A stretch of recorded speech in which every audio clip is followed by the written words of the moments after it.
बेटियां घर छोड़ती हैं, घर वालों को नहीं। खिड़की के पास खड़ी सिमरन सोच रही थी, भाई दूज आने वाली है, पर इस बार ना तो माँ ने फोन करके भैया के आने की बात कही और न ही मुझे आने को बोला। ऐसा कैसे हो सकता है? हे भगवान, बस ठीक हो सब कुछ। अपनी सास से बोली, माँ जी मुझे बहुत डर लग रहा है, पता नहीं क्या हो गया, मुझे कैसे भूल गए इस बार। सास ने इजाजत देते हुए कहा, कोई बात नहीं बेटा, तुम एक बार खुद जाकर देखाओ। सास की आज्ञा मिलने भर की देरी थी कि सिमरन अपने पति के साथ मायके आ पहुंची, परंतु इस बार घर के अंदर कदम रखते ही उसे सब कुछ बदला सा महसूस हुआ। पहले जहां उसे देखते ही माँ पिताजी के चेहरे खुशी से खिल उठते थे, इस बार उन पर परेशानी की झलक साफ दिखाई दे रही थी। पहले भाभी उसे देखते ही दौड़ी चली आती और प्यार से गले लगा लेती थी, पर इस बार दूर से ही एक हल्की सी मुस्कान दे डाली। भैया भी ज्यादा खुश नहीं दिखे। सिमरन ने जैसे तैसे एक रात बिताई, परंतु अगले दिन जैसे ही उसके पति उसे मायके छोड़ वापस गए, उसने अपनी माँ से बात की। तब उन्होंने बताया, इस बार कोरोना के चलते भैया का काम बिल्कुल बंद हो गया, ऊपर से और समस्याएं, बस इसी वजह से तेरे भैया को तेरे घर भी न भेज सकी। सिमरन बोली, कोई बात नहीं माँ, ये मुश्किल दिन भी जल्दी निकल जाएंगे, आप चिंता मत करो। शाम को भैया भाभी आपस में बात कर रहे थे, जो सिमरन ने सुन ली। भैया बोल रहे थे, पहले ही घर चलाना इतना मुश्किल हो रहा था, ऊपर से बेटे की कॉलेज की फीस, परसों भाई दूज है, सिमरन को भी कुछ देना पड़ेगा। भाभी बोली, कोई बात नहीं, आप चिंता न करें, ये मेरी चूड़ियाँ बहुत पुरानी हो गई हैं, इन्हें बेचकर जो पैसे आएंगे उससे सिमरन दीदी को त्योहार भी दे दें और कॉलेज की फीस भी भर देंगी। सिमरन को यह सब सुनकर बहुत बुरा लगा। भैया भाभी ये क्या बातें कर रहे हैं?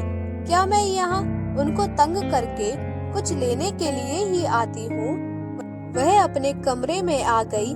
तभी उसे याद आया कि शादी से कुछ समय पहले जब वह नौकरी करती थी, तो उसने बड़े शौक से अपनी पहली तनख्वाह लाकर पापा को दी थी।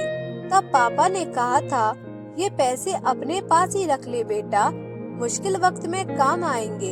इसके बाद वह हर महीने अपनी सारी तनख्वाह बैंक में जमा करवाती रही।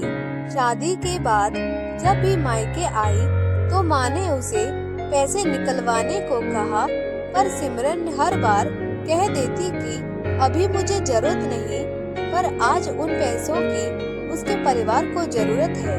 वह अगले दिन ही सुबह भतीजे को साथ लेकर बैंक गई और सारे पैसे निकलवा कर पहले भतीजे की कॉलेज की फीस जमा की और फिर घर का जरूरी सामान खरीदकर घर वापस आ गई।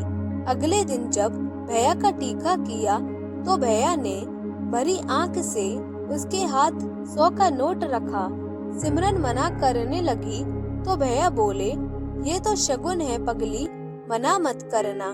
सिमरन बोली, भैया बेटियां मायके शगुन के नाम पर कुछ लेने नहीं, बल्कि अपने माँ बाप की अच्छी सेहत की कामना करने भैया भाभी को माँ बाप की सेवा करते देख ढेरों दुआएं देने और बड़े होते भतीजे भतीजियों की नजर उतारने आती हैं। जितनी बार मायके की दहलीज पार करती हैं, ईश्वर से उस दहलीज की सलामती की दुआएं मांगती हैं। जब मुझे देख माँ बाप के चेहरे पर रौनक आ जाती है, भाभी दौड़कर गले लगाती है, आप लाड़ लड़ाते हो, मुझे मेरा शगुन मिल जाता है।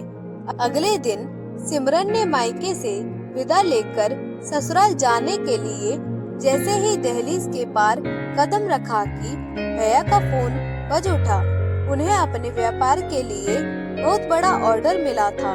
वे सोचने लगे, सचमुच बहन बेटियां मायके कुछ लेने नहीं बल्कि अपनी बेशकीमती दुआएं देने आती हैं। जब वे घर की दहलीज पार कर अंदर आती हैं, तो बरकत भी अपने आप भीतर चली आती है। हर बहन बेटी के दिल की तमन्ना होती है कि उसका मायका हमेशा खुशहाल रहे और तरक्की करे। मायके की खुशहाली देख उसके अंदर एक अलग ही ताकत भर जाती है, जिससे उसके अपने जीवन में पेश आने वाली मुश्किलों का वो डटकर सामना कर पाती है। भैया की आंखों से खुशी के आंसू बहने लगे।